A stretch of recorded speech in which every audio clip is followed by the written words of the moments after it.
Easter weekend. That's right. It's Reese's Peanut Butter Cup weekend. All the pros know that Monday is the day to get the Reese's Peanut Butter Cups because they're half off. That's right. They're half off tomorrow. That's why you buy them tomorrow. How's the feed today? Looking okay? Sort of flashing at me a little bit. We'll be all right. Hey, listen. This is day 27 of Recession-Proof Your Finances in 30 days. Very excited to be with you. I'm Peter Dunn, Pete the Planner, CEO of Hey Money in Your Money Line. We're a group of professional financial problem solvers that, there's a lot of financial problems out there right now. The ship is sinking, and we sell buckets. So, hey, what we've done over the last 26 days is we've gone through different areas of your financial life for the build, for the rebuild, however you want to look at that. Today, we're tackling a really important thing. It's one of those things like, I wish you would have known this a few years ago. Maybe you do, maybe you don't, but we'll find out here in just a moment. Let's hush the smooth tones of my good friend, Mr. Kinetic, who does all the music for us here. As always, in the last couple days, no Easter episode tomorrow. Be with your family. Have some duck or some ham or some lamb or just a strange protein tomorrow. That's the goal. Easter's about strange proteins. All right. Also, our goal over the course of this entire 30 days is to do a couple things. Number one, cut $500 a month of spending. And I want that to stick.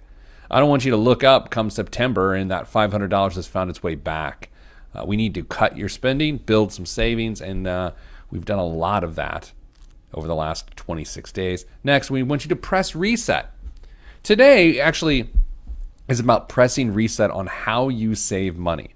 We're going to show you very specific ways to save money, and that goes down today.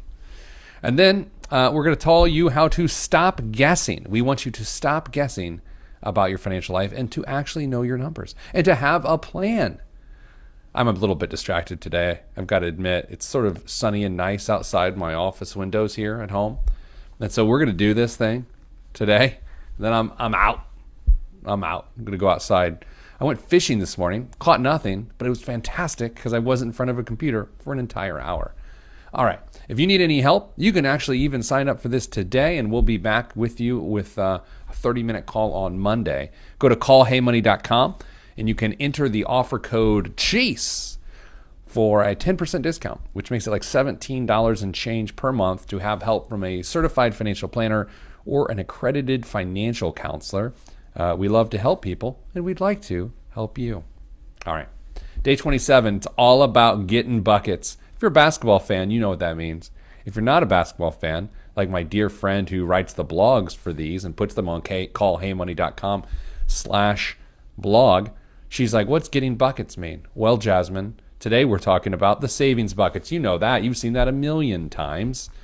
So I want to talk to you about how to save money. If I go up to you and I say, well, how much money do you have saved? And you say, $5,000. That doesn't mean a lot to me because you haven't told me in which of the buckets is the $5,000. Is it just your emergency fund? Is it your retirement account? Is it non-qualified mid-bucket? So I'm going to help you understand what those things mean, why they are all important, and how to do this. It takes time. In fact, this skill I'm going to teach you today, if you don't already know it, is something you will do every month for the rest of your working years. It's not a chore. It's just a system. Once you set it up, it's done. It doesn't take any work beyond that. So there are three buckets to your financial life. There's the short-term bucket, the mid-term bucket, and the long-term bucket. That makes sense, right? And each of these buckets has a different job. You can't have one bucket of money because if you do, you're being completely inefficient. You're either taking too much risk or too little risk, and it just doesn't work. This is also true for retirement itself. Once you get to be retired, you need different types of buckets of money. Here's what I mean by that. Let's say you retired in December of this year, and you only had one bucket of money, and that one bucket of money was your retirement investments that spun off income to you, and they were all invested in the market. Well, when the market dove 37% in March, if that was your one strategy, you were in trouble. Good financial advisors would have a short-term bucket that has no risk associated with it. So that money could come out of that. And so your investments don't lose. You don't lose as much money because you take money out of fallen investments. I got a little too technical. Let's get started. Okay. Oddly enough, we're starting with the long-term bucket, not the short-term bucket. You would think we'd start with the short-term bucket. I want you to, for a moment, I'm going to tell you the answer right after I ask it, so it's hardly a question. What is the most difficult financial challenge that anyone faces, that everyone faces in their financial life? Funding retirement is the answer. Funding retirement is the sole answer. Now, look, I understand because of circumstances and all sorts of things, there are some pretty big challenges that people have. But the biggest challenge that we have is to fund a income stream that is not an active income stream because we're not working, that has to last for 3 decades or more, which is the retirement period. That's really hard to do, which is why as you look at your long-term bucket of money, I would call it your retirement fund is a good way to think of that. It's money you can access once you reach the age of 59 and a half years old. I know it's sort of a dumb number, but it's the number 59 and a half years old, and you can access it for the rest of your life. To begin to build it, you typically would use an employer-sponsored retirement plan, something like a 401k, a 403b. Maybe your employer doesn't have a retirement plan, so you do something like a traditional IRA or a Roth IRA. Ideally, you are putting 12 to 15% of your gross annual income into the long-term bucket. This is on an ongoing basis. So what's tough to hear about this is if you're currently not doing this, this is a shock to the system. But if you fund it to this level, at least 12 to 15% of your income, you will solve one of the hardest problems to solve in your financial life. Now, here's what's weird about this. You might say, well, I can't do that. I can only do 10%, so that's going to have to work. But the reality is that actually doesn't work, because the longer you take to save the proper amount of money for retirement, the more money you will eventually have to save, a higher percentage of your income. So if you can't do 12% now, you're going to have to end up doing like 20%. So I would effort significantly to try to get to 12 to 15%. And I do realize what times we are in now in this recession. So I guess maybe the best way for me to say this to you is when we get back to normal, this is how you want to do it. 12 to 15%. And some of that can be an employer match. So let's say your employer matches 3%. That means you'd only have to put in 9%. They'd put in 3% for a total of 12%. You've achieved 12%. If you're hearing this for the first time and you're in your mid to late 30s or older, you need to put more than 12 to 15% in because you've missed the most important years. If you want to send today's show to a young person graduating college here in May, if they start putting 12% in right off the bat, they're going to be multimillionaires when they retire, and they will have solved the hardest problem ever. The goal is to actually max out your retirement plan, which is roughly $19,000 a year right now. Now, if you hear this and you think, well, wouldn't that be nice? Well, yeah, it would be nice, but that is the goal. I want you to get to a point where you consistently increase your contribution level as your income rises, because what we don't want you to do is to increase your lifestyle as your income rises, because we've talked about that. That's called lifestyle creep, and that's not what we want to do. We don't want your income and your lifestyle to go like this.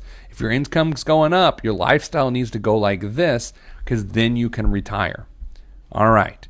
Next, we hit the short term. Okay, so we go long term is the number one priority. If you're thinking, Pete, how much money should I save?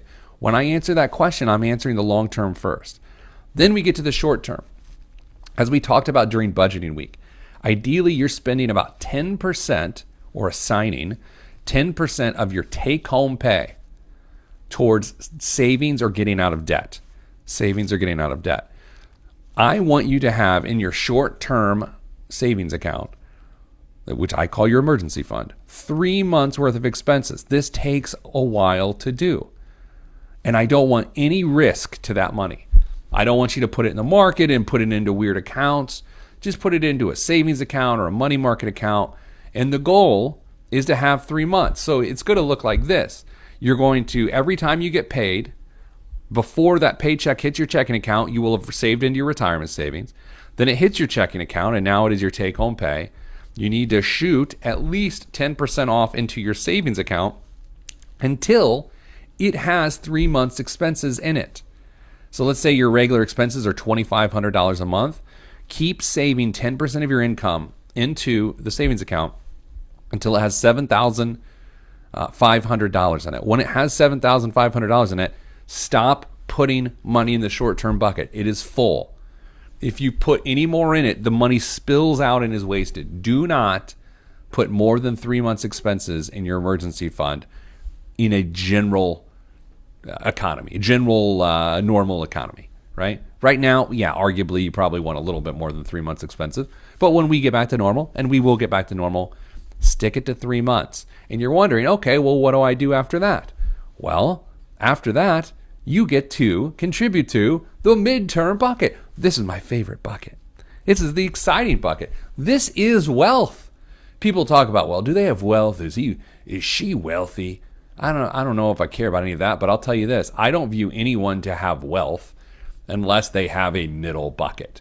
And so you want to have wealth. Everybody wants to have wealth. So what you'll say is, well, I'm going to hurry up and get one of those middle buckets. Well, don't get a middle bucket until you've filled the short-term bucket. Because if you don't fill the short-term bucket, you don't have wealth either. Okay? The goal for this with the short-term bucket is the midterm bucket is it can go in all sorts of things. It can go in real estate, it can, rental properties, it can go in the stock market. It can go what is called a non-qualified brokerage account. You can buy stocks and bonds and mutual funds and ETFs. You can invest in businesses. You can do all sorts of stuff here. And you can take risks with this money. It's also important for you to know that there are other pretty normal things within this middle bucket. Things like paying for your kid's college education, maybe starting a business, paying for your kid's wedding, all sorts of retiring before 59 and a half. Unless you have money in this middle bucket, you can't really retire before 59 and a half. 59 and a half is when you can, by law, access the money in the long-term bucket. So if you want to build wealth, this is the bucket. So here's the strategy of how you do all three. Every time you get paid, this is what you can set this up on Monday. You really can.